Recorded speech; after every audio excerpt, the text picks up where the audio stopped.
মুমিনদেরকে বলা হয়েছে তোমরা কখনো হতাশ হবে না, কারণ তাকদীর লেখা হয়ে গেছে, হতাশার কোনো কারণ নাই। একটা প্রবণতা আমরা সমাজে দেখছি আত্মহত্যার। ইয়াং জেনারেশনকে আমরা নসিহত করব যে ভুলেও নিজের জীবনকে বিসর্জন দিতে যাবেন। আল্লাহ রাব্বুল আলামিন আপনাদেরকে সৃষ্টি করেছেন তার ইবাদত করার জন্য এবং তার জমিনে তার দিনটাকে প্রতিষ্ঠা করার জন্য। খেলায় খেলায় আপনার জীবনটা নষ্ট করবেন না, ঠিক আছে ভাই? আল্লাহ বোঝার তৌফিক দান করেন। তো কলম সৃষ্টি করার পরে কিয়ামত পর্যন্ত সব লেখা হয়ে গেছে। এখন আমাদের এই পৃথিবীতে তো মানুষ ছিল না, ছিল? এদিকে মনোযোগ দেন। এই পৃথিবীতে কি আগে মানুষ ছিল? এই পৃথিবীতে আগে কি ছিল তাহলে বলেন? হ্যাঁ, মাশাআল্লাহ। এই পৃথিবীতে আগে কি ছিল? এখন ওরা নাই? সবার সাথেই কিন্তু একটা করে আছে। কমপক্ষে কয়টা করে? সবার সাথে কমপক্ষে একটা করে। আর কোন কোন জায়গা আছে যেখানে জিনের বড় বড় আখড়া আছে। পৃথিবীতে যে জায়গাগুলো থেকে ইসলাম বিরোধী অপতৎপরতাগুলো চলে, ওখানে জিনের আখড়া বেশি। আর কথা বুঝতে পারছেন? তো জিন জাতিকে আল্লাহ পাক ধ্বংস করে দিয়েছেন তাদের পাপের কারণ, আল্লাহ দ্রোহিতার কারণে, অবাধ্যতার কারণে। এখন আল্লাহ রাব্বুল আলামিন ইরাদা করলেন পৃথিবীতে আমাদেরকে সৃষ্টি করবেন, মানে মানুষকে সৃষ্টি করবেন। আল্লাহ পাক তার সমস্ত ফেরেশতাদেরকে একত্রিত করলেন। ঘটনাটা কিন্তু খুব ইন্টারেস্টিং। আমি জানি এখানে ওলামায়ে কেরামও আছেন, তবে আমি সবার জন্য প্রযোজ্য হয় এমন কথা বলারই চেষ্টা করছি, কারণ অনেকে হয়তো এগুলো নাও জানতে পারে। তো আল্লাহ পাকের ভাষায় আমি যদি বলি, আল্লাহ রাব্বুল আলামিন বলছেন, বা'দা আউযু বিল্লাহি মিনাশ শাইতানির রাজীম, وَإِذْ قَالَ رَبُّكَ لِلْمَلَائِكَةِ إِنِّي جَاعِلٌ فِي الْأَرْضِ خَلِيفَةً। হে নবী মুহাম্মদ সাল্লাল্লাহু আলাইহি ওয়াসাল্লাম, তুমি স্মরণ করো সেই সময়ের কথা যখন আল্লাহ তোমার রব সমস্ত ফেরেশতাদেরকে ডেকে বলেছিলেন যে ইন্নী জাইলুন ফিল আরদি খলিফা, আমি জমিনে মানে পৃথিবীতে আমার খলিফা পাঠাতে চাই। কি পাঠাতে চাই? আরো জোরে বলেন। আল্লাহ পাক বলেননি পৃথিবীতে মানুষ পাঠাতে চাই, পৃথিবীতে নতুন কোনো মাখলুক পাঠাতে চাই। আমাদেরকে আল্লাহ পাক সম্মানের শব্দে সম্মানিত করেছেন, বিশেষায়িত করেছেন। আমাদেরকে বলেছেন আমরা আল্লাহর খলিফা, আমরা আল্লাহর খলিফা। এখন আমরা আল্লাহর খলিফা, কিন্তু পৃথিবীতে মানুষ খিলাফা শব্দ সহ্য করতে পারে। হ্যাঁ, কি অদ্ভুত না? এটা কোরআনের কি শেষের দিকে আছে না প্রথম দিকে আছে? সূরা বাকারার একদম শুরুর থেকে 3টা 4টা 5টা পৃষ্ঠা উল্টালে দেখবেন এই একটা আছে। কোরআন তাহলে শুরু থেকে কখনো খুলেও দেখেনি সে ব্যক্তি। প্রমাণ হলো এটা, সে খুলেও দেখে নাই, অথবা দেখলেও সে এড়িয়ে গেছে। আল্লাহ পাক আমাদেরকে বললেন যে পৃথিবীতে আমি আমার খলিফা পাঠাতে চাই। তাহলে আদম আলাইহিস সালামকে আল্লাহ পাক মুহাব্বতের শব্দে, সম্মানের শব্দে বিশেষায়িত করলেন কি বলে? সুবহানাল্লাহ, সুবহানাল্লাহ। আর খলিফা কাকে বলে এটা আমি আপনাদেরকে বোঝাচ্ছি একটা দোয়া থেকে। এই যে গাড়িতে করে আমরা বাসা থেকে আসলাম বা যখন কোনো সফরে যাই, আমরা একটা দোয়া পড়ি, সুবহানাল্লাযী সাখখারা লানা হাযা ওয়া মা কুন্না লাহু মুকরিনিন ওয়া ইন্না ইলা রাব্বিনা লামুনকালিবুন। এতটুকু তো পড়ি নাকি? বা এগুলো পড়তে হবে? বইমেলায় এসেছি শুধু লেকচার শোনার জন্য না, ছবি তোলার জন্য না। আজকে জীবনটা পরিবর্তন করার নিয়াত করে যাইতে হবে, ঠিক আছে ভাই? বই প্রকাশ করা, ছাপানো, বিক্রি করা, লেখা, এর চেয়ে বড় কথা আমার জীবনটা ইলমের আলোয় আলোকিত করা। আমি বই লিখলাম ধরেন একটা, আমার মধ্যে সেই আমল নাই, লাভ নাই। লাভ আছে? আমি বই ছাপাইছি 100, 200, 500, 1000, আমি নিজেই আমল করি না, হবে? আগে আমল জরুরি। ইলমের সাথে আমলটা খুব বেশি জরুরি। আলেম তাকেই বলা হয় যে ইলম অনুযায়ী আমল করে। তাহলে আল্লাহ পাক বলেন লিমা তাকুলুনা মা লা তাফআলুন, তোমরা এমন কথা কেন বলো যে আমল নিজেরাই করো না? কাবুরা মাকতান ইনদাল্লাহ আন তাকুলু মা লা তাফআলুন, আল্লাহর কাছে সবচেয়ে গর্হিত একটা অপরাধ তোমরা একটা কথা বলবা কিন্তু আমল করবা না। তো দোয়াটা মুখস্থ করবেন। এই দোয়ার নিচে একটা অংশ আছে, আল্লাহুম্মা আনতা সাহিবু বিস সাফারি। আমার কথাটা শুনেন, খলিফার অর্থটা বুঝেন। অনেকে তো অনেকভাবে ব্যাখ্যা করে আর কি। আল্লাহুম্মা আনতা সাহিবু ফিস সাফারি, আল্লাহ তুমি এই সফরে আমার সাথী। সফরে বের হওয়ার সময় দোয়া পড়ছি আমরা, আল্লাহুম্মা আনতা সাহিবু ফিস সাফারি, আল্লাহ তুমি এই সফরে আমার সাথী। ওয়াল খলিফাতু ফিল আহলি ওয়া মালি, আল্লাহ আমি তো বাসায় নাই, আমার বাসার আহাল মালের খলিফা হচ্ছে তুমি আল্লাহ। তাহলে খলিফা শব্দতে কি বুঝলেন? আল্লাহ আমার বাসার আহাল মালের খলিফা মানে কি? আমার স্থলাভিষিক্ত তুমি আল্লাহ, আমি ওখানে নাই বাসায়, আমি সফরে বের হয়ে গেছে, আমার স্ত্রী, আমার সন্তান, আমার মাল, আমার জান, এগুলোর দায়িত্ব তোমার, তুমি খলিফা। কত চমৎকার দোয়া। তাহলে পৃথিবীতে আমি আমার খলিফা পাঠাতে চাচ্ছি, তার অর্থ কি? আল্লাহ রাব্বুল আলামিন এই পৃথিবীতে আমাদেরকে তার প্রতিনিধি বানিয়েছেন। সুবহানাল্লাহ, সুবহানাল্লাহ। তাহলে আমরা নিজেদের আত্মপরিচয় ভুলে গেলাম যে আমরা আল্লাহর প্রতিনিধি পৃথিবীতে, তাই না? আমরা এখন আব্রাহাম লিঙ্কনের পূজা করতেছি। আব্রাহাম লিঙ্কনের পূজা তো বুঝেন না আপনারা, এটা হচ্ছে ওই যে সোকল ডেমোক্রেসির পূজার। আদতে প্রকৃত গণতন্ত্র বলে কিছু নাই এই বিশ্বের মধ্যে, যা আছে এগুলো তথাকথিত আর কি, স্লোগান জাস্ট, আর কিছু না। এটা যারা চর্চা করে তারাও জানে, আমাদের কাছে তারাই বলে। আদতে এই আপনার কমিউনিজমের কথা বলেন, এই লেনিন স্টেলিনারিজমের কথা বলেন, আপনি মুসলিনের কথা বলেন, চাইনিজ দর্শনের কথা বলেন, রাশিয়ান দর্শনের কথা বলেন, আর এই যে আরেকটা কি চলতেছে সেকুলারিজমের কথা বলেন, ন্যাশনালিজমের কথা বলেন, এগুলো একটা তাত্ত্বিক মতবাদ শুধুমাত্র। প্রকৃত মতবাদগুলো আপনি পাবেন বিশুদ্ধ যেগুলো কোরআন এবং হাদিসেই, এর বাইরে নাই। তা আমরা কিন্তু আল্লাহর খলিফা পরিচয় দিতে এখন দ্বিধাবোধ করতেছি। এই জমিনে আল্লাহ পাক আমাদেরকে তার খলিফা বানিয়ে পাঠিয়েছে। এখন খলিফা হলাম কিভাবে?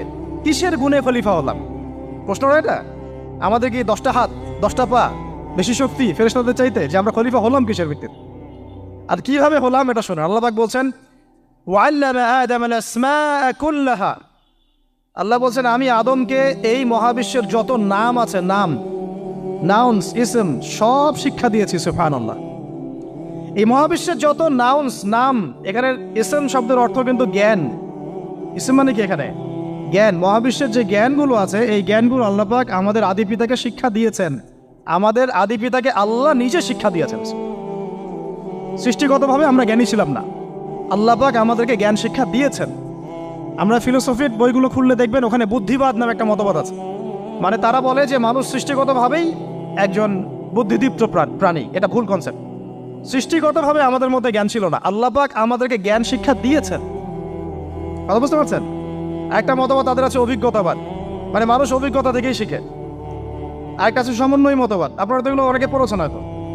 এর বাইরে যে একটা মতবাদ আছে যে আল্লাহর পক্ষ থেকে ওহী ভিত্তিক মানুষ জ্ঞান শিখে, এই মতবাদ কোনো দার্শনিকের বইয়ে স্থান পেল না। কি আফসোস, কি আফসোস। অথচ মুসলিম ঘরের দার্শনিক তারা। আমরাও পড়েছি ভাই, 4 বছর এই কারণে গেলেই। কি আফসোস, আল্লাহ পাকের ওহীর পক্ষ থেকে যে জ্ঞান আসতে পারে এইটা কনসেপ্টই নাই। অথচ এখানে কোরআনে আল্লাহ পাক বলছেন, ওয়াল্লামা আদামাল আসমাআ কুল্লাহা, আমি আল্লাহ আদমকে সমস্ত নাম শিক্ষা দিয়েছি। সুবহানাল্লাহ। এরপরে এই যে জ্ঞান আদম আলাইহিস সালামকে আল্লাহ পাক শিক্ষা দিলেন, এর ফলশ্রুতিতেই আল্লাহ পাক বললেন যে ওয়াইয কুলনা লিল মালাইকা উসজুদু লি আদম, হে ফেরেশতারা তোমরা এখন আদমকে সিজদা করো। কি ফেরেশতাদেরকে দিয়ে আল্লাহ পাক আমাদের পিতাকে সিজদা করালেন কিসের মানদণ্ডে? কিসের কারণে? জ্ঞানের কারণে। জ্ঞানের কারণে ফেরেশতাদেরকে আল্লাহ পাক বললেন যে এই নামগুলো বলে দাও তো তোমরা। তারা বলতে পারলো না। তারা বললো লা ইলম আল্লাহুম্মা লা ইলমা লানা ইল্লা মা আল্লামতানা। আল্লাহ আমাদের তো সেই জ্ঞান নাই, শুধু ওইটুকু জ্ঞান আছে যা আপনি আমাদেরকে শিখিয়েছেন। তখন আল্লাহ পাক বলেছিলেন যে আমি যা জানি তোমরা তো জানো না। আমি কি বলি নাই যে আমি আসমান জমিনের গায়েবের সব খবর জানি? তখন আল্লাহ বললেন যে তোমরা সবাই সিজদা করো আদমকে। তাহলে আমাদের পিতাকে খলিফা করা হলো, জ্ঞান শেখানো হলো, আল্লাহ পাক নিজে শেখালেন, ফেরেশতার মণ্ডলীদের দিয়ে সিজদা পর্যন্ত করালেন। কিসের মানদণ্ডে? আরো আসতে বলেন, জ্ঞানের মানদণ্ডে। এখন যদি আমরা একটু প্রশ্ন ছুড়ে দেই নিজ নিজ বিবেকে, আমরা কি সেই ওহীর 10টা সূরাও শিখেছি? 10টা পারা কি পড়া হয়েছে কখনো? 10টা সূরারও কি অর্থ জানি? অনেকে তো 10টা আয়াতের অর্থ জানি না। আমরা কি সেই ওহীর 10টা হাদিস শিখেছি? তাহলে আমরা কোথায় সম্মান খুঁজতেছি? পশ্চিমাদের কাছে? বলেন। সত্যি সবচেয়ে আফসোস লাগে আমার একটা জিনিস, যে মুসলিমরা আমরা এখন আমাদের আত্মপরিচয় ভুলে যাচ্ছি, আর আল্লাহ পাক আমাদেরকে যেখানে সম্মান রেখেছে ওইখানে সম্মান না খুঁজে আমরা অন্যের দাসত্বের সম্মান খুঁজতেছি। আল্লাহ আমাদেরকে বোঝার তৌফিক দান করেন। এটা অজ্ঞতার কারণে হচ্ছে। আমাদের কাজ তাদেরকে সচেতন করা বা তাদেরকে মেসেজ পৌঁছে দেয়া। আমরা উগ্র পন্থা অবলম্বন করব, আমরা হিকমার সাথে প্রজ্ঞার সাথে মানুষকে বোঝানোর চেষ্টা করব, এগুলো বোঝানোর অংশ। এখন আচ্ছা, আরেকটা কথা আপনাদেরকে বলি, একটা কথা আমি মাঝখানে মিস হয়ে গেছে। এই যে আল্লাহ পাক আমাদেরকে খলিফা করে পাঠিয়েছেন, খলিফার কাজ কি? প্রশ্ন না? আমাদের কাজ কি তাহলে? এই কাজটা আল্লাহ পাক আবার ব্যাখ্যা করেছেন সূরা সদের মধ্যে। কোন সূরায়? সূরা সদ। সদ নামে একটা সূরা আছে, সূরা ইয়াসিনের আগে পড়ে পাবেন। তো এখানে আল্লাহ পাক আরো একজন নবীকে তার খলিফা বলেছেন। সেই নবীর নাম দাউদ আলাইহিস সালাম। কি নাম? আর দাউদ আলাইহিস সালাম কিন্তু এই জেরুজালেম থেকে, যেখানে এখন ওই জায়নিস্টরা বোম্বিং করে আর কি, নিরীহ মুসলিমদেরকে হত্যা করে বিগত 70 বছর থেকে, ওই জেরুজালেম থেকে কিন্তু দাউদ আলাইহিস সালাম বিশ্ব শাসন করেছিলেন। তার পরবর্তীতে তার সন্তান সুলাইমান আলাইহিস সালামও কিন্তু ওখান থেকে বিশ্ব শাসন করেছিলেন। আর এখনকার বনু ইসরাইল দাবিদার এই জায়নিস্টরা, তারাও কিন্তু ওই ফিকিরই করছে, ওখান থেকে তারা বিশ্ব শাসন করতে চায় এবং তারা মনে করে তাদের একজন মাসিহ আসবে, সেই মাসিহ আসলে তারা বিশ্ব শাসন করবে। আমরা সেই মাসিহের নাম জানি মাসিহুদ দাজ্জাল। কি নাম? এই দাজ্জালকে ওরা ওদের সত্য মাসিহ মনে করে, আমরা জানি হচ্ছে মিথ্যা ভণ্ড প্রতারক মাসিহ, অথচ ওরা মনে করে এটা হচ্ছে সত্য মাসিহ। এই জায়গায় তারা ধোঁকা খাচ্ছে। অথচ সত্য মাসিহ হচ্ছেন ঈসা আলাইহিস সালাম, যিনি আবার শেষ জামানায় আসবেন এবং তার হাতেই এই মাসিহুদ দাজ্জাল মারা যাবে এবং তারপরে পুরো বিশ্বে আবার ওই খিলাফা কায়েম হবে। ওই যে খলিফা, ওটা সারা বিশ্বে কায়েম হবে। এই টাউন হলও বাদ যাবে না ইনশাআল্লাহ।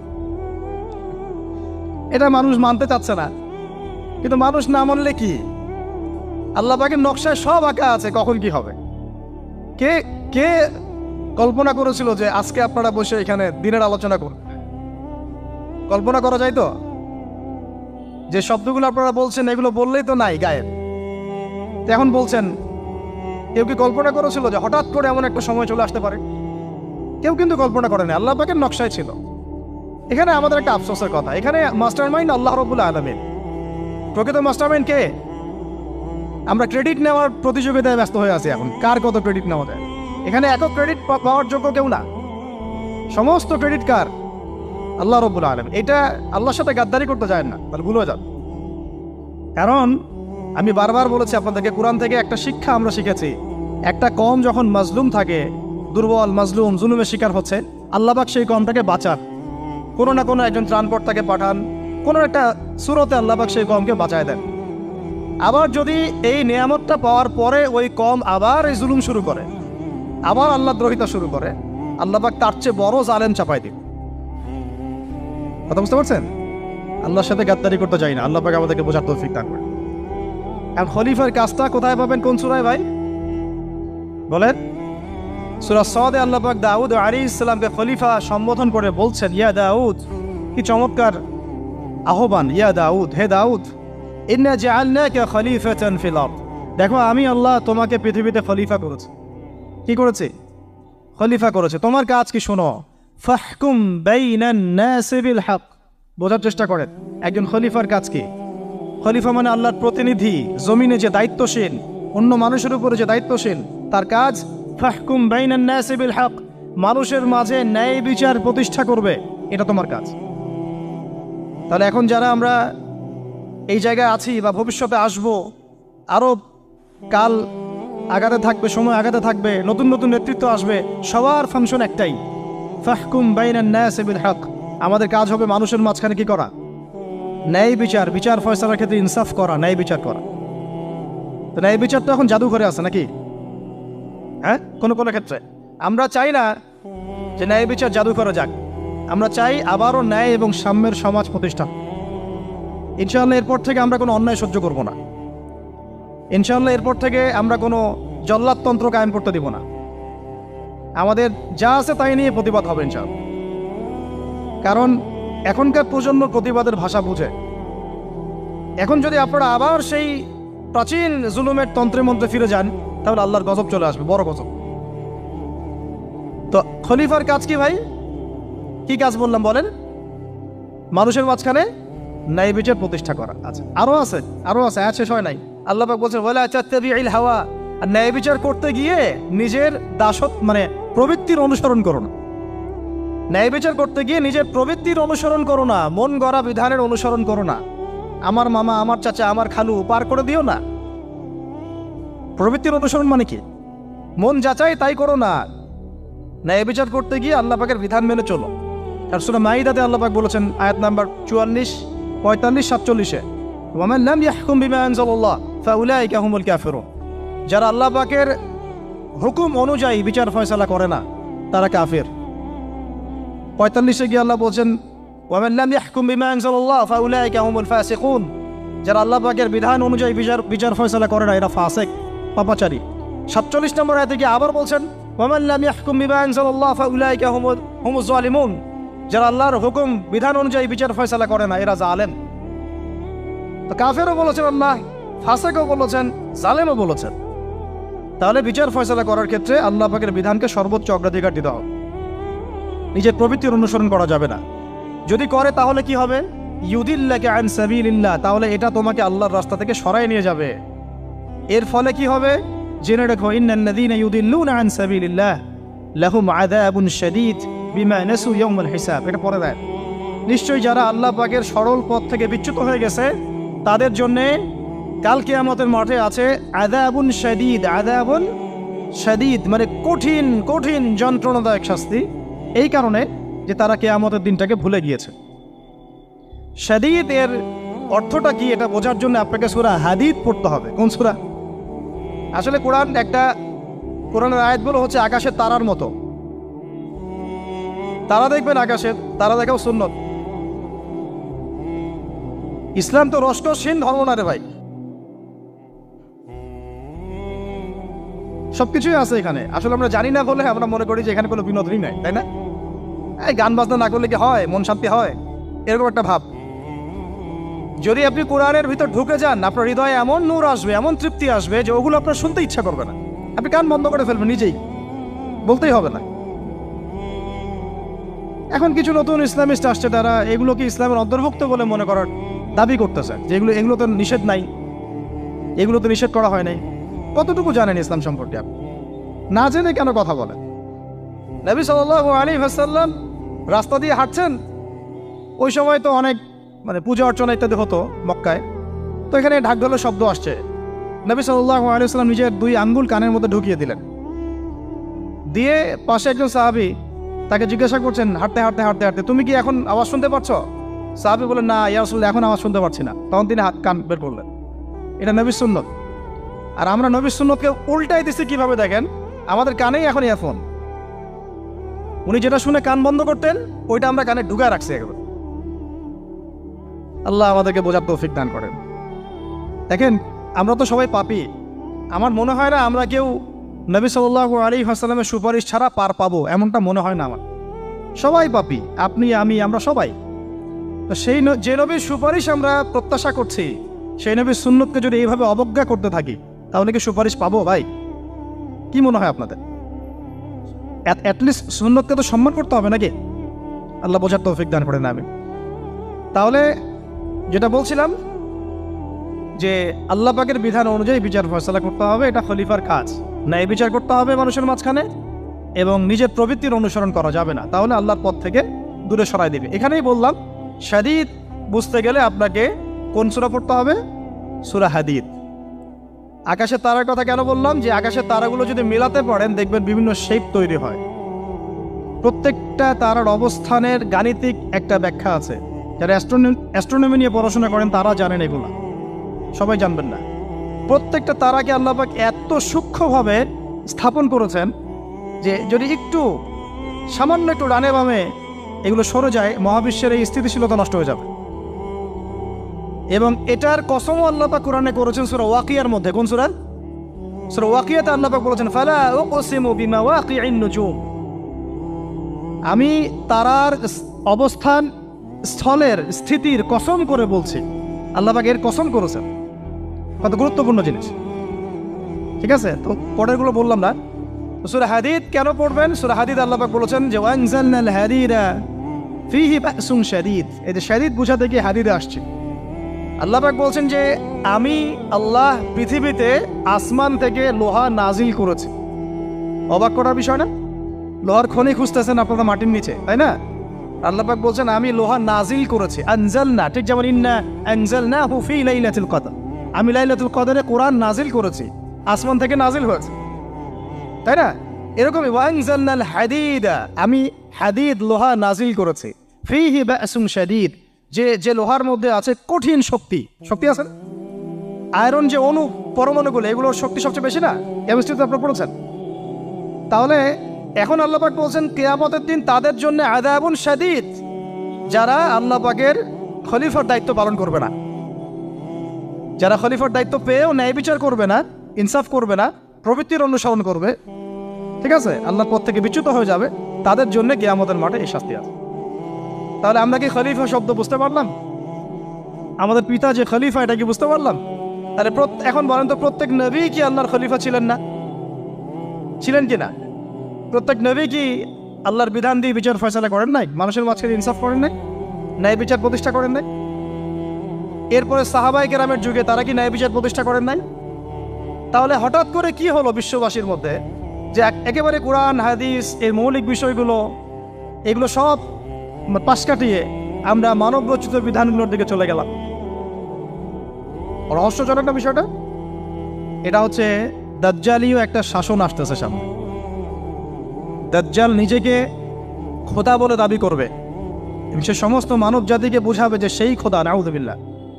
সে অনেক ভেলকি দেখাবে, মানুষকে তার দিকে টেনে নিয়ে আসবে। এমনকি সে এক হাতে জান্নাত এক হাতে জাহান্নাম নিয়ে ঘুরবে। নবীজি বলেছেন যে তার জান্নাতে প্রবেশ করবে ওটাই তার জাহান্নাম, আর যে তার জাহান্নামে প্রবেশ করবে সেটাই হচ্ছে জান্নাত।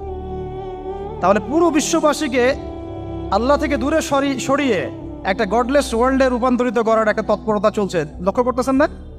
এটা মূলত আপকামিং যে দাজ্জালীয় সভ্যতার ভবিষ্যৎবাণী নবীজি করেছেন, এই দিকেই ওয়ার্ল্ড যাচ্ছে আস্তে আস্তে ওই দিকে যাচ্ছে।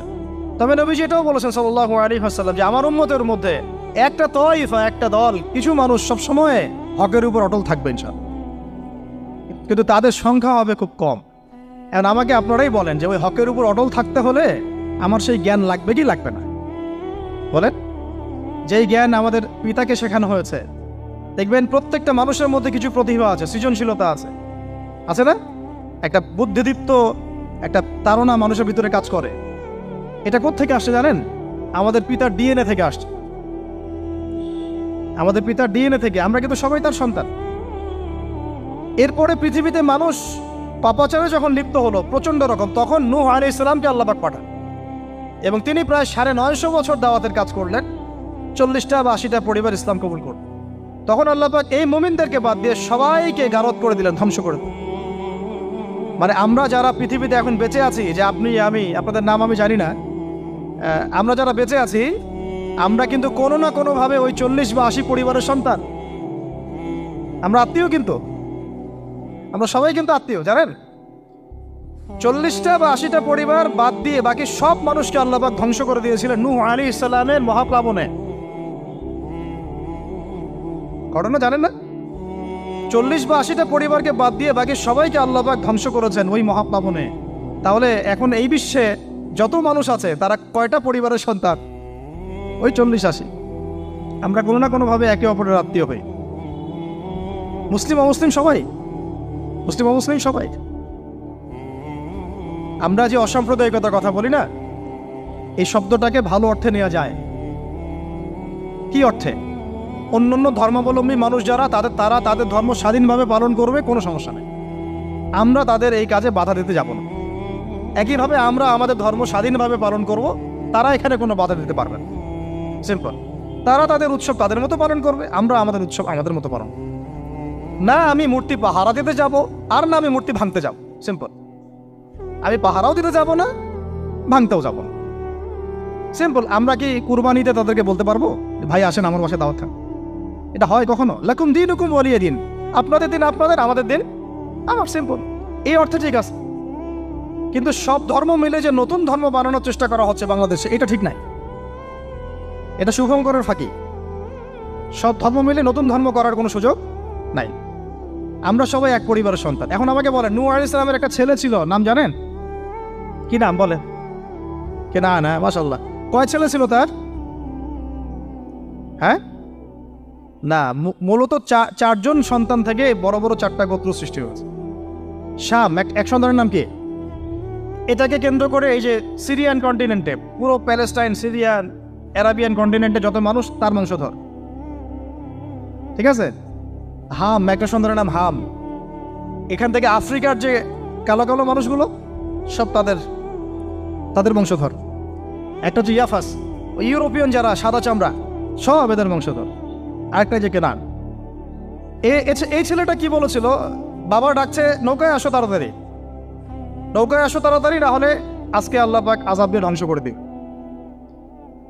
সে নবীর সন্তান হওয়ার পরেও আল্লাহ প্রদত্ত ওহীর জ্ঞানকে মূল্যায়ন না করার কারণে ধ্বংস হয়ে গেল। আর ওই 40টা বা 80টা পরিবার নাজাত পেল কিভাবে? আল্লাহর পক্ষ থেকে নাজিলকৃত ওহীর জ্ঞানকে প্রাধান্য দিয়ে আনুগত্য করে। তাহলে কোন জ্ঞানকে আমরা প্রাধান্য দিব ভাই? আমি বলছি না যে আমরা দুনিয়াবী জ্ঞানগুলোকে শিখবো না, ওই প্রসঙ্গে আমি একটু পরে আসছি, যে আমরা শিখবো এবং কিভাবে শিখবো, কতটুকু শিখবো। আগে এই অংশটুকু শেষ করি। ঠিক একইভাবে আপনারা কি আদ জাতির নাম জানেন? আদ, সামুদ। ওই যে সৌদি আরব এখন যেখানে লাইন বানাচ্ছে, লাইন প্রজেক্ট, ওই আল-ওলা বলে, আল-ওলা লাইন প্রজেক্ট বানাচ্ছে, দেখবেন অনলাইনে। ওই জায়গা দিয়ে নবী সাল্লাল্লাহু আলাইহি ওয়াসাল্লাম তাবুক যুদ্ধের সময় গিয়েছিলেন। যাওয়ার সময় তিনি বলেছিলেন, তোমরা মাথা নিচু করে কান্নাকাটি করতে করতে এখান থেকে অতিক্রম করো। সাহাবীরা মাথার উপর কাপড় দিয়ে কান্নাকাটি করতে করতে জায়গাটা পার করেছেন, কারণ ওই জায়গায় সামুদ জাতি ছিল যাদেরকে ধ্বংস করা হয়েছে। ওটা হচ্ছে এখন পর্যটন স্পট। সুবহানাল্লাহ। তো আদ এবং সামুদ জাতিকে আল্লাহ পাক ধ্বংস করলেন, কিন্তু তাদেরকে করেন নাই যারা ওহীর জ্ঞানকে প্রাধান্য দিয়েছেন। ইব্রাহিম আলাইহিস সালাম কোন জ্ঞানের বদৌলতে আল্লাহকে চিনলেন? মানব রচিত জ্ঞান নাকি আল্লাহর পক্ষ থেকে নাজিলকৃত জ্ঞান? বলেন। মূসা আলাইহিস সালাম কোন জ্ঞানের বদৌলতে ফিরআউনের মতো এই যে কি বলবো প্রতাপশালী একজন শাসকের সামনে দাঁড়িয়ে বুক ফুলিয়ে ইসলামের দাওয়াত দিলেন? কোন জ্ঞানের আলোকে? ওহীর জ্ঞান। আর ওহীর জ্ঞান যখন নাজিল করা হয়েছে তখন তিনি দোয়াটা পড়ছিলেন, রব্বি ইশরাহ লি সাদরি ওয়া ইয়াসসির লি আমরি ওয়াহলুল উকদাতাম মিন লিসানি ইয়াফকাহু কওলি। প্রত্যেক নবী, ইউসুফ আলাইহিস সালাম কারাগারে 12 বছর থেকেছেন। কত বছর? 12 বছর। আমাদের অনেক ভাই এরকম 5 বছর, 7 বছর, 10 বছর, 12 বছর থেকেছে, আছে। এমনও মানুষ আছে, এখন বলা যায় তাই বলি, যে ওই যে একটা শব্দ শুনেছেন, আয়না ঘর, ওখানে দীর্ঘদিন ছিল, তারপরে নাই, কোথায় গেছে আল্লাহই ভালো জানে। ইউসুফ আলাইহিস সালামও এরকম কারাগারে ছিলেন। কত বছর? 12 বছর। কিন্তু আল্লাহ পাক তাকে এমন একটা জ্ঞান শিক্ষা দিয়েছিলেন, তিনি স্বপ্নের ব্যাখ্যা বলতে পারতেন, যে কোনো স্বপ্নে। রাজা স্বপ্ন দেখলেন যে 7টা গাভী, জীর্ণ শীর্ণ গাভী, মোটা তাজা গাভীকে খেয়ে ফেলছে, স্বপ্নের ব্যাখ্যা কেউ দিতে পারেন। কিন্তু ওই জেলখানায় 2জন ছাড়া পাওয়া মানুষ, ছাড়া পাইছে 2জন, আর কি 2জনের মধ্যে একজন বেঁচে আছে, একজন নাই। মানে 2জন বসে বসে ইউসুফ আলাইহিস সালামকে বলছিলেন যে আমরা একটা স্বপ্ন দেখলাম যে আমার মাথায় রুটি আছে, পাখি এসে রুটি খেয়ে ফেলছে। আর আমি স্বপ্ন দেখলাম যে আমি শরাব পান করাচ্ছি, ব্যাখ্যা কি ইউসুফ? তোমাকে সত্যবাদী বলে জানি। ইউসুফ আলাইহিস সালাম বললেন, তোমার মাথায় রুটি যেটা খেয়ে নিচ্ছে, তার মানে তোমাকে শুলদণ্ড দেওয়া হবে। আর তুমি যে পানি পান করাচ্ছ, তার মানে তুমি নাজাত পাবে, ছাড়া পাবে। হলেও তাই। আর যে নাজাত পাবে তাকে ইউসুফ আলাইহিস সালাম বলে দিলেন যে তুমি রাজদরবারে গিয়ে আমার কথা বলো, আমার কথা আলোচনা করো। তো সে ভুলে গিয়েছিল। পরে যখন এই স্বপ্নটা দেখলো বাদশা, তখন বাদশা সবাইকে ডাকলো, ডেকে বললো যে এই গাভীর স্বপ্নের ব্যাখ্যা কি? তখন এই ব্যক্তির মনে পড়ছে, আরে ইউসুফ তো ব্যাখ্যা দিতে পারে। সে গিয়ে ইউসুফ আলাইহিস সালামকে ডেকে নিয়ে আসতেছে যে এই রাজা স্বপ্ন দেখছে, ব্যাখ্যা কি? স্বপ্ন কিন্তু আপনার কাছে শুনে একটা স্বাভাবিক মনে হচ্ছে, আরে গাভীর আবার স্বপ্নের কি ব্যাখ্যা? তখন ইউসুফ আলাইহিস সালাম ব্যাখ্যা দিলেন যে 7 বছর ফসল ফলবে আপনাদের এলাকায়, তারপরের 7 বছর হবে দুর্ভিক্ষের সময়। কিসের সাথে কিসের ব্যাখ্যা? এই জ্ঞান কে শিখালেন তাকে? এই ইন্টারপ্রিটেশনের জ্ঞান কে শিখালেন? তাহলে জ্ঞানের মূল উৎস কে? আমার কথা বলার উদ্দেশ্য কি বুঝতে পারছেন? যত জ্ঞান তার মূল উৎস কে? স্বপ্ন একটা জ্ঞান, যদি সেটা সত্য হয়। আর জেনে রাখবেন, কিয়ামতের আগে আগে মুমিনদের স্বপ্ন বেশি বেশি সত্য হবে। ঠিক আছে? মুসা আলাইহিস সালামকেও সেই আল্লাহই জ্ঞান শিক্ষা দিলেন। ঈসা আলাইহিস সালাম এই কুষ্ঠরোগীর গায়ে হাত বুলালে ভালো হয়ে যায়। হ্যাঁ, অন্ধ ব্যক্তির মানে চোখে হাত বুলালে ভালো হয়ে যায়। এমনকি মৃত ব্যক্তিকে তিনি বলছেন কুম বিইজনিল্লাহ, আল্লাহর হুকুমে দাঁড়িয়ে যাও, দাঁড়িয়ে গেল। এই জ্ঞান কে দিয়েছেন তাকে? দাউদ এবং সুলাইমান আলাইহিস সালাম এই যে পশু পাখির ভাষা বুঝেন, সুলাইমান আলাইহিস সালাম পিঁপড়ার ভাষাও বুঝেন। আপনাদের সায়েন্স কি পিঁপড়ার ভাষা বুঝে? হ্যাঁ, আমরা তো এখন সায়েন্সকে সবকিছুর মানদণ্ড মনে করি, তাই না? সায়েন্স যদি বলে হ্যাঁ তাহলে হ্যাঁ, না বললে না। মানে এমন একটা ভাব, দেখেন সায়েন্সকে আমরা ইলাহ বানাইছি, ইলাহ, উপাস্য। সায়েন্স যদি বলে যে পৃথিবী থেকে অমুক অমুক কোটি কোটি আলোকবর্ষ দূরে একটা গ্রহের সন্ধান পাওয়া গেছে, নাম দিল ধরেন যে আলফা এক্স ওয়াই জেড কিছু একটা, ওখানে হুড়পড়ি আছে, হ্যাঁ ওখানে দুধের সাগর আছে, মধুর সাগর আছে, তো মানুষ তখন বিশ্বাস করা শুরু করবে হ্যাঁ হ্যাঁ তাই তো, তাই থাকতেই পারে। নাসা বলেছে না হয়ে পারে, নাসা মন্তব্য করেছে না হয়ে পারে। ওরকম যদি বলে অনেক দূরে একটা আগুনের একটা বিশাল ইয়া পাওয়া গেছে, গ্রহ পাওয়া গেছে, ওখানে আযাব দেওয়া হয়, শাস্তি দেওয়া হয়, ওখানে অন্য মাখলুক আছে, ওদের ভাষায় এলিয়েন আর কি, মানুষ বিশ্বাস করে। এটা আল্লাহ পাক কোরআনে বলছেন যে সুলাইমান আলাইহিস সালাম পিঁপড়ার ভাষাও বুঝতেন, ওই কথা বিশ্বাস করতে চাচ্ছে না। সুলাইমান আলাইহিস সালাম বাতাসে ফ্লাই করতে পারতেন, এটা বুঝতে পারতেছে না, বিশ্বাস করে না। তাহলে ওই প্রযুক্তি না থাকলে এয়ারক্রাফট কিভাবে আবিষ্কার করলেন? যে প্রযুক্তিগুলো পৃথিবীতে চলে গেছে ইতিমধ্যে, ওগুলো ভবিষ্যতেও আসতে পারে। যেমন একটা প্রযুক্তির কথা বলি, সুলাইমান আলাইহিস সালাম বসে আছেন, একজনকে বললেন না সাবার রানী বিলকিসের সিংহাসন কে নিয়ে আসতে পারবে? একজন বললো যে আপনি উঠে দাঁড়াইতে যতক্ষণ সময় লাগে এর মধ্যে নিয়ে আসুন। উনি বললেন যে হবে না, এটাতে হবে না, তুমি স্লো, তুমি 3G 4G না, এত স্লো স্পিডে আমার হবে না। এই কথা বলেন নাই, মজা করলাম আর কি। আমাদের ইউটিউবাররা আবার এই অংশ কাট করে আবার প্রচার করে দিতে পারে। দেখেন কিসের সাথে কি ব্যাখ্যা করলো। কোরআনকে 3Gর সাথে তুলনা করলেন আবু তহাদ না, ব্যাস কাম সারা দেশে ওইটাই ইস্যু। তখন মহা মুসিবত, মানে বাঙালি জাতির মধ্যে দিন প্রচার করা। আমাদের সালাফদের ভাগ্য ভালো যে তারা আগেই, মানে এই প্রযুক্তি আসার আগেই দুনিয়া থেকে তারা চলে গেছে। মুশকিল না, যত ইস্যু এগুলোর কারণেই সৃষ্টি হয়। তো যাই হোক, প্রসঙ্গে আসি, কোথায় ছিলাম ভাই, যে কথা হারায় ফেললাম। হ্যাঁ, আরেকজন বললেন যে না, আপনি চোখের পলক ফেলতে যতক্ষণ লাগে এর মধ্যে দেখবেন সিংহাসন সামনে। সুবহানাল্লাহ, কি প্রযুক্তি বলেন! এই প্রযুক্তির সামনে কি বিশ্ববাসী যেতে পেরেছে? দেখেন সুলাইমান আলাইহিস সালামের বাতাসে ফ্লাই করাটা কিন্তু এখন পৃথিবীতে খুব কমন হয়ে গেছে। আমরা সবাই ফ্লাই করতেছি বাতাসে, তাই না? যদি আপকামিং কোনো সময় আপনি দেখেন যে এইরকম চোখের পলকেই একটা বস্তু আরেকটা জায়গা থেকে এক জায়গায় চলে আসতেছে, আমি অবাক হব না ইনশাআল্লাহ। কারণ কোরআনে অতীতে এই ঘটনার দলিল আছে। বুঝাতে পারতেছি না? এক কথায় সমস্ত জ্ঞানের মূল উৎসকে। এরপরে আসেন, অত আর লম্বা করছি না, আমাদের নবী মুহাম্মদ সাল্লাল্লাহু আলাইহি ওয়াসাল্লাম আসেন, আমরা তো তার উম্মত। 23 বছরে, একটু মনোযোগ দেন, এটা আলোচনার লাস্ট পার্ট, ঠিক আছে?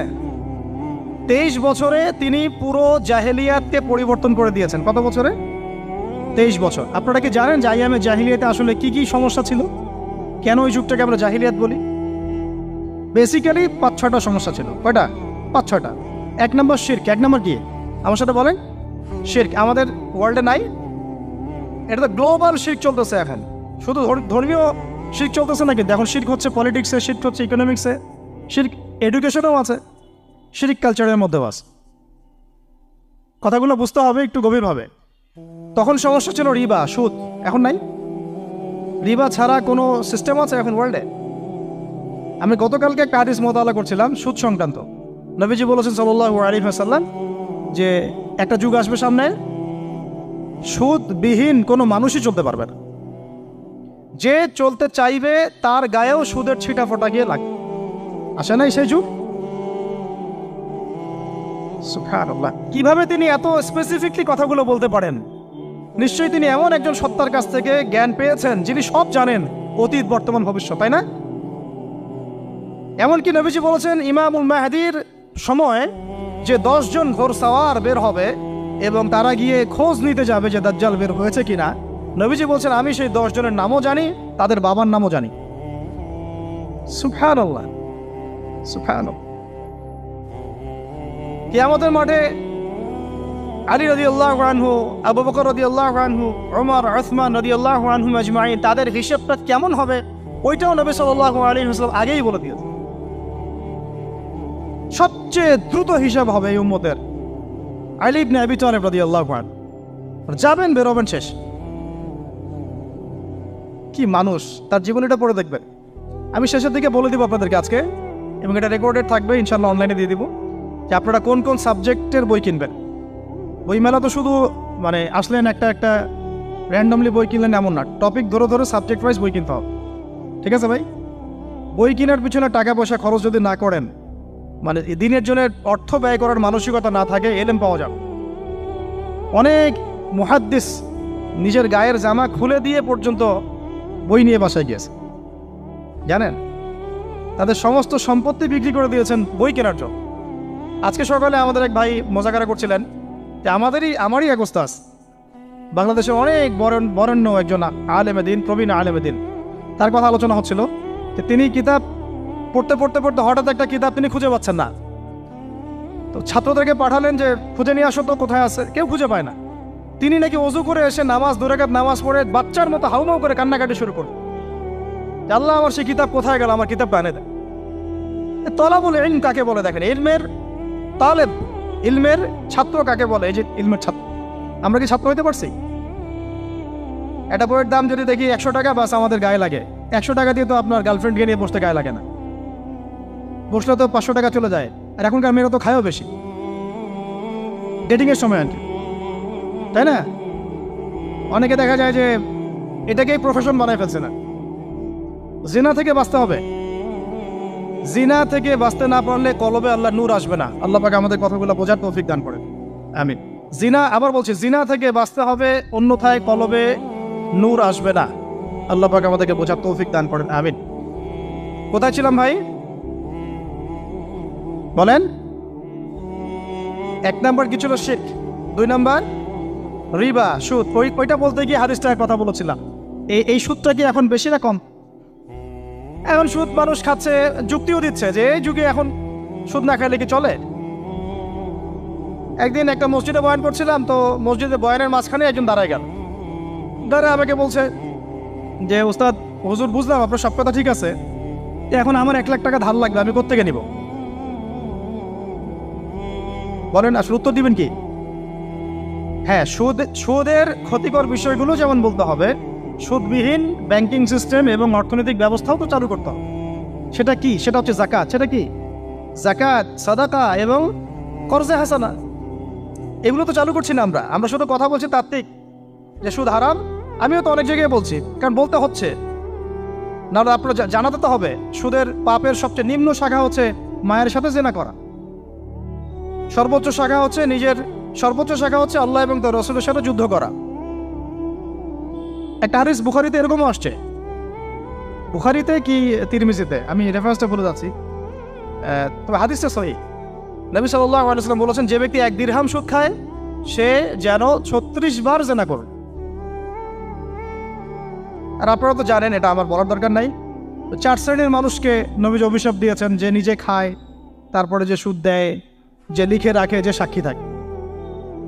আমি বলতে যাচ্ছি, আইয়ামে জাহিলিয়াতে এই সুদটা ছিল, আমাদের এই বর্তমান ওয়ার্ল্ড অ্যাফেয়ার্সে নাই। বাংলাদেশ একটা কান্ট্রি হিসেবে চিন্তা করবেন না, আপনি গ্লোবালি চিন্তা করবেন, কারণ এখন একটা দেশ স্বতন্ত্রভাবে চলতে পারে না। ওয়ার্ল্ড ব্যাংকের সাথে আপনাকে ডিল করতে হবে, IMF এর সাথে। আমি যদি প্রেসিডেন্ট হই, তা আমাকে করতে হবে, আপনি হলে আপনাকে করতে হবে। তো কথা বলে তো শুধু কথা বলে লাভ নাই, আপনার বিকল্পটা কি? আসলে বিকল্প ব্যবস্থাটা কি? এটা তো মূল কথা। ইকোনমিক্স নিয়ে কতগুলো কিতাব আছে এখানে, ইসলামিক ইকোনমিক্স নিয়ে আমরা কতগুলো কিতাব ছাপাইছি, বর্তমান ওয়ার্ল্ড অ্যাফেয়ার্স নিয়ে আমরা কতগুলো কিতাব ছাপাইছি। নবী সাল্লাল্লাহু আলাইহি ওয়াসাল্লাম বলেছেন, শেষ জামানার সবচাইতে আমার উম্মতের উপর ভয়াবহ ফিতনা হচ্ছে মাসিহুদ দাজ্জাল। কি নাম বলেন? এখন আপনি আমাকে মাদ্রাসার পুরো সিলেবাসে কন্টেন্টে আমাকে দাজ্জাল নিয়ে একটা ফ্যাকাল্টি দেখান, আছে? কয়টা কিতাব আছে? সবচেয়ে ভয়াবহ ফিতনা নবীর মুখে, নিজের মুখে বল, সবচেয়ে ভয়াবহ, এর চেয়ে ভয়াবহ কোনো ফিতনা আসে নাই, আসবেও না। তো এখন আপনি আমাকে বলেন যে এই ফিতনা সংক্রান্ত কতগুলো কিতাব আপনার কাছে আছে বাসায়, বলেন। তাহলে গ্যাপস আছে না আমাদের মধ্যে, গ্যাপ ফিল আপ করতে হবে। কথাগুলো বলার উদ্দেশ্য হচ্ছে গ্যাপসটা ফিল আপ করা। তো এই রিবার সমস্যাটা এখনো আছে। আল্লাহ পাক আমাদেরকে রিবা মুক্ত জিন্দেগি দান করে না। এবং আমি রিকোয়েস্ট করব বিনয়ের সাথে যে আমাদের ঊর্ধ্বতন কর্তৃপক্ষ যারা আছেন, শুধু একটা কাজ করেন না, একটা কাজ একটা বছর করেই দেখেন না কি হয়। প্রত্যেকটা মুসলিম, অমুসলিমদের কথা বলছেন, যেহেতু এটা খিলাফা স্টেট না, সেহেতু অমুসলিমরা এখানে জিজিয়া দিবে না। খিলাফা স্টেটে অমুসলিমরা জিজিয়া দেয়, এটা তো খিলাফা স্টেট না, এটা তো ডেমোক্রেটিক স্টেট এবং সেকুলার স্টেট। শুধু মুসলিমদের কাছ থেকে যাদের নিসাব পরিমাণ সম্পদ হয়েছে জাকাত দেওয়ার, সবার কাছ থেকে রাষ্ট্রীয়ভাবে বাধ্যতামূলক জাকাত নেন, দেখেন না অর্থনীতি সচল হয় না, হয় না। একটা বছর নিয়ে দেখেন না কি হয়। কেউ এই উদ্যোগ গ্রহণ করতে পারতেছে না। কেন হচ্ছে না আমরা বুঝতে পারতেছি না। কর্জে হাসানার এনজিও চালু করা যায়। আমরা অনেক সংগঠন করছি, সোশ্যাল, অরাজনৈতিক ইত্যাদি রাজনৈতিক। আমরা ইকোনমিক এনজিও খুব একটা করতে পারছি, কিন্তু এই জায়গাগুলো দখল করে ফেলছে। দেখেন কারা কারা, নাম বলতে যাচ্ছি না। এবং যারা যারা দখল করছে তারা কিন্তু এখন রাষ্ট্রের অনেক বড় বড় জায়গা হস্তক্ষেপ করতেছে। ইভেন ট্রান্সজেন্ডারের মতো ইস্যু কিন্তু তারা ঢুকাই দিচ্ছে, ঢুকায় না। উত্তরবঙ্গ জুড়ে, পুরো উত্তরবঙ্গ ঘুরে আসেন, দেখেন কাদের তৎপরতা বেশি। নীলফামারীতে সফর করে দেখলাম যে ওখানে একটা গ্রামের মধ্যে 24টা এনজিও কাজ করতেছে, শুধুই সব। তারপরে মানুষ তামাক চাষ করে খাচ্ছে। একটা দল দাবি করতেছে নবী সাল্লাল্লাহু আলাইহি ওয়াসাল্লাম ছাড়াও আরও নাকি নবী আসতে পারে, নাউযুবিল্লাহ। এবং ওই যে মির্জা গোলাম আহমেদও তাদের অন্তর্ভুক্ত। মানুষ ওই দলের নাম লেখাচ্ছে চাকরির জন্য, ব্যবসা করতেছে তারা দেশের মধ্যে। আরে ভাই, শুধুমাত্র তাত্ত্বিক কথাবার্তা না, আসলে আমাদের সংগ্রামটা কিন্তু বহুমুখী। শুধু ইলম অর্জন তো একটা বেসিক জিনিস, এই বেসিকটাই এখনো হচ্ছে না আমাদের। ইলম অর্জনটা বেসিক জিনিস, এটাই হচ্ছে না। এরপরে আপনার অর্থনীতি সমৃদ্ধ করা, সংস্কার করা, সমাজ সংস্কার করা, রাজনৈতিক অঙ্গনগুলোর মধ্যে যে অরাজকতা, এগুলোকে সংস্কার করা, কত কাজ আমাদের। কিন্তু আমরা কিন্তু একটা জায়গাতেও স্থির নাই। ইভেন একটা মাসালাতেও আমরা এক জায়গায় আসতে পারতেছি না, ঐক্যবদ্ধ হতে পারতেছি না। আমরা খুবই ব্যাকডেটেড চিন্তা করতেছি এই জায়গাতে। অথচ আমাদের উচিত ছিল এই প্রবলেমগুলোকে আরও 30-40 বছর আগে সলভ করা। তাহলে এখন হয়তো আপনি ভালো কিছু পেতেন। আমাকে একটা প্রতিষ্ঠান দেখান যেখানে নুরানি থেকে নিয়ে, মানে নুরানি থেকে দাওরা বা ক্লাস নার্সারি থেকে মাস্টার্স, এরকম সিলসিলায় ইসলামিক শিক্ষা এবং জেনারেল শিক্ষাকে একত্রিত করে একটা সিলেবাস মেনটেন করে পড়ানো হচ্ছে। আমাকে কয়েকটা প্রতিষ্ঠানের নাম বলেন, আমি ওখানে আমার মেয়েকে ভর্তি করাবো। আমাকে দেন, রেডিমেড দেন, আমার ছেলেকে ভর্তি করাবো। আমরা ফিকির করতেছি না। এটা হওয়া উচিত ছিল বিগত 30 বছর আগেই। আমি আপনাদেরকে বলি যে প্রকাশনা সংস্থার ভাইরা আছেন অনেকে এখানে। ধরেন আমাদের রংপুরের কোনো ভাই আপনাদেরকে পুরো 1 বিঘা জমি দিল, বা ধরেন 5 বিঘা জমি দিয়ে দিল, ঠিক আছে? আর আমরা সবাই মিলে দেশবাসীর কাছ থেকে টাকা কালেক্ট করে একটা কনস্ট্রাকশন দাঁড় করে, প্রতিষ্ঠান দাঁড় করালাম।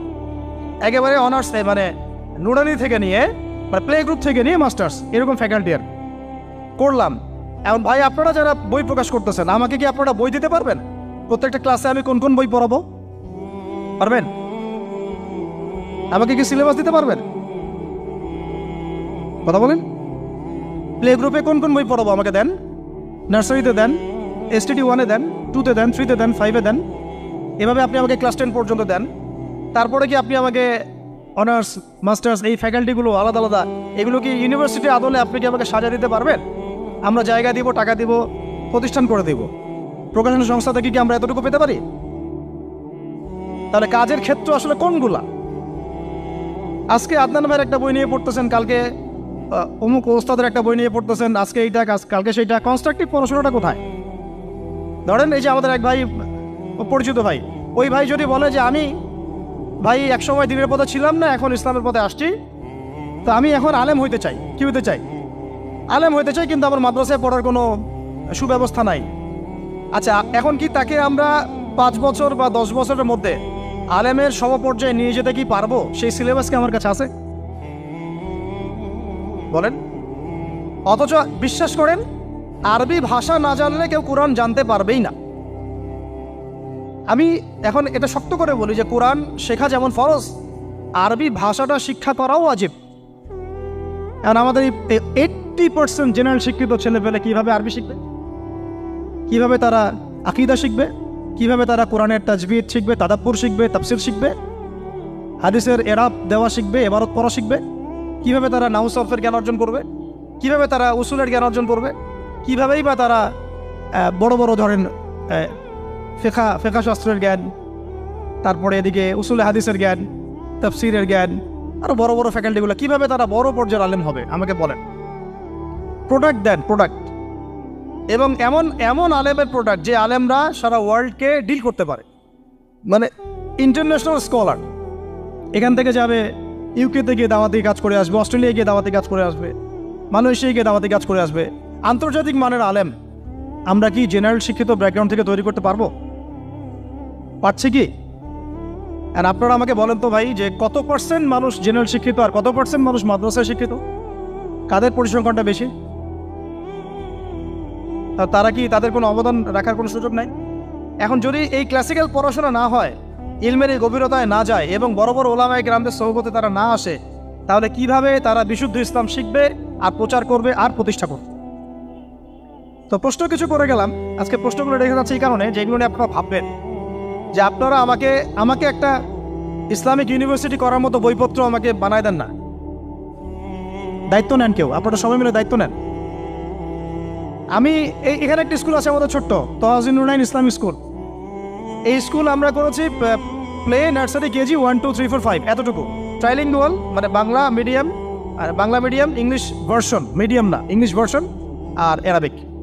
এই সিলেবাসটুকু করতে, এই 8টা ক্লাসের সিলেবাস করতে আমাকে 7 দিন 8 দিন একেবারে বাংলা বাজার ঘাটাঘাটি করে, ওই আমরা আগে তো ইংলিশ মিডিয়ামে পড়াশোনা করতাম, ওই অক্সফোর্ডের বই ঘাটাঘাটি করো, ব্রিটিশ কাউন্সিলের বই ঘাটাঘাটি করো, তারপরে ওদের ম্যাথামেটিক্স, ওদের সায়েন্স, আবার এই মাদ্রাসার অ্যারাবিক, আবার এই সরকারি কারিকুলামের বই, এগুলো ঘাটতে ঘাটতে ঘাটতে একটা সিলেবাস আমরা দাঁড় করাতে পারছি।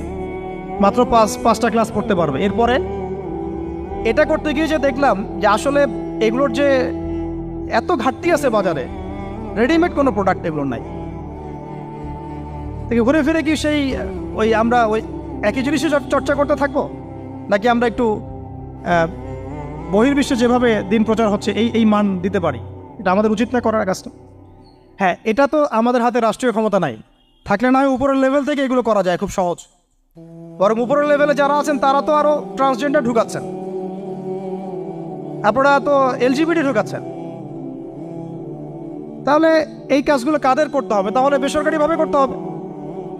এখন আমরা যারা বইকে ভালোবাসি, জ্ঞানকে ভালোবাসি, আল্লাহকে ভালোবাসি, রাসূলকে ভালোবাসি, চাই যে আমরা যা করছি আমাদের পরের প্রজন্মটা মানুষের মতো মানুষ হোক। কাজ কি কম না বেশি আমাদের বলেন? সেই ক্ষেত্রে কাজগুলো কিন্তু ওইভাবে হচ্ছে না ভাই। একটা বিষয়ের বই সবাই ছাপাচ্ছি, কেন? কি দরকার আছে? একটা বিষয়ের বই আমি সবাই ছাপাচ্ছি, একটা জিনিস, একটা হিস্ট্রি, একটা কিতাব, অনেকগুলো প্রকাশনী আপনারা করতেছেন। একই বই ফাইজুল কালাম সবাই করতে আছে, একটা বই তাসাউফ আত্মশুদ্ধি অনেক প্রকাশনী করতেছে, কপি করতেছে। ভাই আমাদের কি কাজ? কি দুনিয়ার স্বার্থ উদ্ধার করা, না আমার দিনের কোনো খেদমত?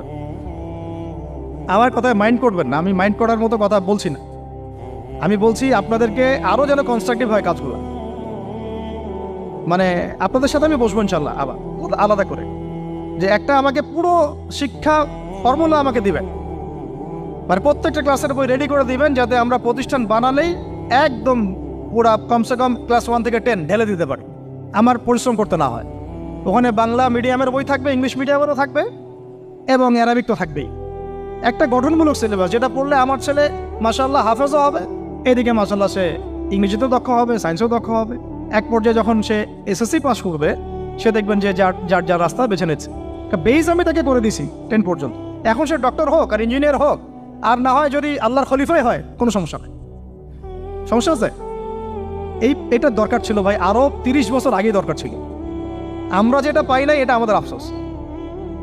আর এই জেনারেল ব্যাকগ্রাউন্ড থেকে এইরকম জায়গায় উঠে এসে এই যে এগুলো কথাগুলো বলা বা এই কাজগুলো করা, এগুলো সবাইকে হয়তো আল্লাহ পাক এভাবে কবুল নাও করতে পারে। এর পিছনে অনেক গল্প থাকে, অনেক হিস্ট্রি, অনেক ত্যাগ, অনেক আত্মত্যাগ, এগুলো সবাই হতে পারবে না। কিছু মানুষ বের হয়ে আসছে, ডক্টর জাকির নাইক তো সবাই হতে পারে নাই, পারছে? তো এই জিনিসগুলো আমাদের বুঝতে হবে যে আমভাবে সবাই সব কিছু করতে পারবে না। আমাদের একটা একাডেমিক ফর্মুলা দরকার, যেখানে আমরা পড়বো, আমরা আলেম হয়ে বের হবো। পারা যাবে তো ইনশাআল্লাহ? আচ্ছা, অনেক গভীরে চলে গেছি, আপনাদেরকে মানে অনেক বেশি বিরক্ত করে ফেলতেছি আর কি। কথাগুলো বলার খুব মন চাচ্ছিল, তো বলে ফেললাম। আর আমরা চাচ্ছি কথাগুলো সবার কাছে পৌঁছাক, যাতে করে অন্তত বিভাগীয় শহরগুলা, অন্তত ঢাকা, রংপুর, রাজশাহী, মানে বড় বড় শহর আমাদের, চট্টগ্রাম, কক্সবাজার ইত্যাদি ইত্যাদি বড় বড় শহরগুলোতে যদি একটা করে এরকম একটা করে প্রতিষ্ঠান থাকে, যেখানে আপনি পুরো জেনারেল শিক্ষা এবং ইসলামী শিক্ষা দুটোকে সমন্বয় করে এবং এই মানে দ্বিমুখী শিক্ষার মেরুকরণটাকে দূর করে একটা কনস্ট্রাকটিভ সিলেবাস দিতে পারেন, দেখবেন আজকে না হোক, আজকে থেকে 10 থেকে 15 বছর পরে আমাদের ছেলে মেয়েদের একটা প্রজন্ম আসবে, দেখবেন ইনশাআল্লাহ ওরা আমাদের চেয়ে অনেক ডিনামাইট হবে। এই যে আজকে অনেকগুলো আয়াত বললাম, অনেকে হয়তো জানেন না বা পড়েন নাই, ওরা বলতেই বুঝে ফেলবে কোন সূরায় আছে। হবে না? সম্ভব। আর যদি না করতে পারি তাহলে ঘুরে ফিরে ওই একই অবস্থা। ওইটা দিয়ে হবে না ভাই। এই মানে ইসলাম বিষয়টা কি, এটা এমন না যে কিছু অংশ নিলাম কিছু অংশ নিব না, এটা এমন না। নিলে ভাই নেওয়ার মতো নেওয়া লাগে। উদখুলু ফিস-সিলমি কাফা, একেবারে পরিপূর্ণরূপে দিনে প্রবেশ করে সিরিয়াসলি নেন। চান্স তো একটাই। আল্লাহ পাক আমাদের কথাগুলো বোঝার তৌফিক দান করুন। আর আমাদের সন্তানদের সাথে তো আমরা এটা হতে দিতে পারি না। আমরা না হয় অনেক সময় নষ্ট করে ফেলছি। আমরা এই টাউন হলে বসে চা খাইছি, আড্ডা মারছি একসঙ্গে, স্কুলে পড়ার সময়, কলেজে পড়ার সময়। এবং এখানে কি হয় না হয় আমি খুব ভালো করে জানি। এবং আমারও সময় এমন কিছু হতো না যেটা এখন হোমোসেক্সুয়ালিটি, এখন এখানে হোমোসেক্সুয়ালিটি হয়। তাহলে বলেন এগুলো আমাদের জিম্মেদারি না? আচ্ছা, রংপুরে, অন্তত রংপুরের শহরে এইরকম উদ্যোগ নিতে পারবেন কারা কারা? হাত তুলেন দেখ। আমি যে কথাগুলো বললাম, কার কার সাহস আছে? এগুলো তাত্ত্বিক কথা বলে চলে গেলে কাজ হবে না। বইমেলা একবার হয়েছে, এরপরের বইমেলা না হয় আপনাদের প্রতিষ্ঠানের ক্যাম্পাসে করবেন, সমস্যা কি? রংপুরে অন্তত পক্ষে এরকম একটা ক্যাম্পাস গড়ে তোলেন। যার যা আছে তাই নিয়ে নামেন। কারো অর্থ থাকলে, কারো জমি থাকলে, কারো বুদ্ধি থাকলে, কারো প্রকাশনা সংস্থা থাকলে, কারো টিচার প্যানেল থাকলে আসেন, রংপুরে একটা কিছু করে দেখাই। আর সবাই যদি তাকায় থাকি একজনের দিকে, যে আদনান ভাই করবে, অমুক ভাই করবে, তমুক ভাই করবে, তারা তো হলো না। কারণ আমরা তো কারো উপর নবী হয়ে আসি নাই। সবাই মিলে হাত লাগালে তখন কাজ করা যাবে ইনশাআল্লাহ। এখন এই প্রতিষ্ঠানগুলোর দরকার আছে না নাই? এর গুরুত্বটা বোঝার যোগ্যতা আল্লাহ পাক আপনাদেরকে দান করেন, দোয়া করি আমি। তো ভাই আর লম্বা করতেছি না, আমি শেষের অংশটুকু বলে শেষ করে দিচ্ছি যে এই সুদ আর শিরক যেমন ওই সময় ছিল এখনও আছে। আর ওই আইয়ামে জাহিলিয়াতের সেই সুদ আপনি দেখলেন, এখন শিরক দেখলেন, মাদক আছে না নাই? আইয়ামে জাহিলিয়াতের মাদক, আইয়ামে জাহিলিয়াতের এই নারী জাতির অবমাননা আছে না সমাজে? নাই? ব্যাখ্যা করতে যাচ্ছি না, আপনারা জানেন সব। আর আইয়ামে জাহিলিয়াতে ছিল একটা গোত্রীয় হানাহানি, দ্বন্দ্ব, মারামারি, এখন সমাজে নাই? এটাই তো চলতেছে এখন সমাজে। তো এখন এই জাহেলিয়াতের সমাজটাকে মাত্র 23 বছরের মধ্যে আমাদের নবীজি চেঞ্জ করে দিয়েছে। কত বছর? এখন আপনারা আমাকে বলেন তো যে তিনি কি কোনো জাদু করছেন? তিনি কি কোনো জাদু দেখাইছেন সমাজে এসে? মানুষকে মারছেন? মানুষকে কি তিনি মানে কঠোর ছিলেন? তিনি, তার কাছে আল্লাহর ফেরেশতা আসতো, তিনি কি সেই শক্তি কাজে লাগায় একদম সমাজের মানুষকে জোর করে ইসলাম কবুল করাইছেন? তিনি কি করছেন 23 বছরে? এটা বলেই শেষ করে দিব। তবে তার আগে শুধু এতটুকু বলবো, 23 বছর পরের মক্কাটাকে একটু দেখেন। 23 বছরের পরের মক্কাটাকে একটু দেখেন। ওই মক্কাতে কি কোনো শিরক আছে? হ্যাঁ, 23 বছর পরের মক্কা, ওখানে কি কোনো শিরক আছে? ওখানে কি কোনো সুদ আছে? কোনো মাদক আছে? বলেন। কোনো নারীর অবমাননা আছে? কোনো গোত্রীয় হানাহানি আছে? তার 23 বছরের মধ্যে পুরো সমাজটাই চেঞ্জ করলেন কিভাবে? জাদু তো করেন নাই, মানুষকে তো অত্যাচার করেন নাই, কটু কথাও বলেন নাই, এমনকি তিনি কারো গায়ে হাতও তোলেন নাই, তাই না? একটা কাজই তিনি করেছেন, সেটা হলো এই যে কোরআন এবং সুন্নাহর যে জ্ঞান, এই ওহীর জ্ঞানটাকে তিনি সবার মাঝখানে ছড়াই দিয়েছেন। এই তো কাজ। তারপরে সেই জ্ঞান যখন মানুষ শিখেছে, তার উপরে আমল করেছে, এবং সেই জ্ঞান এর উৎস আল্লাহ রাব্বুল আলামিন, তার কাছে আত্মসমর্পণ করেছে, নবীর কাছ থেকে আত্মশুদ্ধি অর্জন করেছে, এবং হালাল খেয়েছে, পরিবার গঠন করেছে, প্রজন্মকে তৈরি করেছে, সৎ কাজে আদেশ করেছেন, অসৎ কাজে নিষেধ করেছেন, প্রয়োজনে কখনো হিজরত করেছেন, কখনো মার খেয়েছেন, কখনো সবর করেছেন, কখনো বা জিহাদও করেছেন। এভাবে আস্তে আস্তে পুরো আরবের মধ্যে দিনটা প্রতিষ্ঠা হয়ে গেল। তাহলে মূল উৎসটা কি ছিল? জ্ঞান। মূল উৎসটা কি ছিল বলেন? জ্ঞান। আর এই জ্ঞানটার চর্চায় আমাদের সবাইকে করতে হবে। আল্লাহ পাক আমাদেরকে তৌফিক দান করে দেন। এর চর্চা করতে গেলে আমাদের সমাজে এখন দুইটা রাস্তা, এর বাইরে আপনি কোনো রাস্তা দেখবেন না, হয় মাদ্রাসা ব্যাকগ্রাউন্ড অথবা জেনারেল ব্যাকগ্রাউন্ড, এই তো। সমন্বিত কোনো প্রচেষ্টা খুব বেশি দেখা যাচ্ছে না। আজকে আমার কথা বলার মধ্যে একটা অন্যতম একটা গুরুত্বপূর্ণ পার্ট হচ্ছে সমন্বিত প্রচেষ্টা এখন থেকে নেওয়া উচিত। এতে আপনারা এগ্রি করেন না করেন না? যদি এগ্রি করেন তাহলে প্রত্যেকটা জায়গায় এরকম কিছু কিছু প্রতিষ্ঠান গড়ে তোলার চেষ্টা করেন। ইনশাআল্লাহ আজকে না হোক, আজকে থেকে 10-15 বছর পরে ফলাফল পাওয়া যাবে। ঠিক আছে ভাই? আল্লাহ পাক আমাদেরকে বোঝার তৌফিক দান করেন। শেষ করার আগে খালি কয়েকটা সাবজেক্ট বলবো। এখন যারা জেনারেল স্টুডেন্ট, আপনাদের তো মাদ্রাসায় যাওয়ার কোনো সুযোগ নাই, বা গেলেও আপনারা একাডেমিক্যালি পড়তে পারেন না। তাই আমি কয়েকটা সাবজেক্ট বলে দিচ্ছি, এই সাবজেক্টগুলো ধরে ধরে বই কিনবেন এই বইমেলা থেকে। ঠিক আছে? অন্তত প্রত্যেকটা সাবজেক্টের একটা করে বই কিনবেন। রাজি আছেন? রাজি নাই? অন্তত প্রত্যেকটা সাবজেক্টের একটা করে বই কিনবেন। সাবজেক্ট 1 নাম্বার হচ্ছে আল কোরআন। 1 নাম্বার কি? আপনাকে কোরআন তেলাওয়াত করা শিখতে হবে। কোরআন তেলাওয়াত শেখার কি বই আছে খুঁজে বের করেন। আর এটা একা শিখতে পারবেন না, এটা নিয়ে গিয়ে কোনো ওস্তাদের কাছে বসে পড়তে হবে। এটা খুব খেয়াল রাখবেন আপনারা, একা একা বই পড়ে কখনো আলেম হয়ে যাওয়া যাবে না, বরং তখন বিভ্রান্ত হওয়ার সুযোগ বেশি থাকে। বই থাকবে, এটা আপনার গাইডেন্স, কিন্তু আপনার একজন মুরব্বী আলেম লাগবে। যে কোনো কাজ মুরব্বীদের সাথে মশওয়ারা না করে করলেই সমস্যা। কারণ আমরা তো দিন সম্পর্কে তেমন কিছু জানিই না রে ভাই। সমুদ্রে ডুব দিলে বুঝবেন যে গভীরতা কত বেশি। এখন আমরা ডুবই দেই নাই, এই জন্য মনে হয় যে আমি সবই জানি। ঠিক আছে? ডুব না দিলে আমার কাছে মনে হয় যে আমি তো সবই জানি। ডুব দিলে বুঝবেন যে আপনি কিছুই জানেন না, আমি কিছুই জানি না। 1 নাম্বার সাবজেক্ট ভাই কোরআনের তেলাওয়াত শিখতে হবে। রাজি আছেন তো ইনশাল্লাহ? তাহলে এই বইগুলো কিনেন। 2 নাম্বার হচ্ছে এই কোরআনের মানে ব্যাকরণ শেখার বইগুলো কিনবেন। কোরআনের ব্যাকরণ শেখার আরবি ভাষা সাহিত্যের বই কিছু কিনবেন। এই বইগুলো আপনাকে ওস্তাদদের কাছে গিয়ে পড়তে হবে। ঠিক আছে? এরপরে কিনবেন কোরআনের কিছু তাফসির, সহজ। মনে করেন একটা তাফসির নেন সহজ।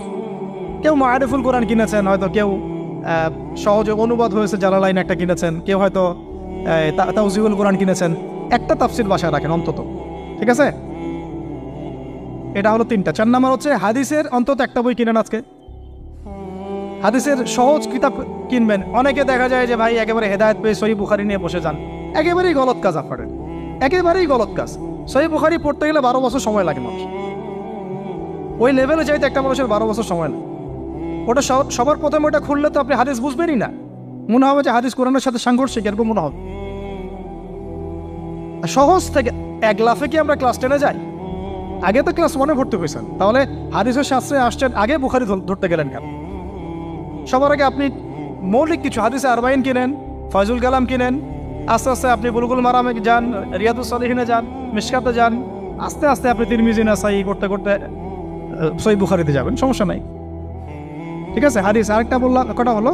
4টা-5টা। হ্যাঁ, আগে বলি কোরআন, আরবি ভাষা সাহিত্য, তারপরে তাফসীর আর হাদিস। 4টা বলেছে। 5 নাম্বার হচ্ছে সিরাত। 5 নাম্বার কি? নবীর জীবনী যে পড়ে নাই সে নবীকে চিনে না। নবীর জীবনী না পড়লে না কোরআন বুঝতে পারবে না আর হাদিস বুঝতে পারবে। তো নবীর জীবনের অন্তত একটা বই কিনে যান এখান থেকে, অন্তত একটা। 60টা কি 70টা নবীর জীবনী আছে এই বইমেলাগুলোতে, খুলে দেখেন। আমার কাছে সবগুলোই আছে। এই চট্টগ্রামে ভাইরা যখন ছিলেন লালখানে কয়দিন আগে, আমি ভাইদের কাছ থেকে বই কিনেছি, নিজে কিনেছি প্রায় 70,000 টাকা একদিনেই। আর ওনারা আমাকে হাদিয়া দিয়েছেন মনে হয় আরো 30,000 টাকার হবে। তো এক পুরো বই ব্যাগ গাড়ি ভর্তি। তো প্রায় 60, আমি গুনে দেখলাম যে প্রায় 50 থেকে 60টা সিরাতের কিতাব আছে বাজারে। একটা তো কিনেন, অন্তত একটা সিরাতের কিতাব তো অন্তত কিনেন। তারপরে ইসলামের ইতিহাসের বই কিনেন। 6 নম্বর ইসলামের ইতিহাসের বই কিনেন।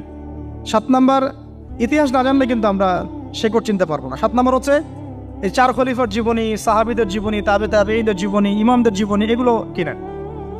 8 নম্বর হচ্ছে ইসলামী অর্থনীতির কিছু বই কিনেন, ইসলামী অর্থনীতির। 9 নম্বর হচ্ছে এই ইসলামিক জিওপলিটিক্সের কিছু বই কিনেন। এই বইগুলো কিছুটা কম, আমি এটা ভাইদেরকে বলবো যে এগুলো ছাপানোর চেষ্টা করেন বেশি বেশি। আর 10 নম্বর হচ্ছে ইসলামী ফিকহের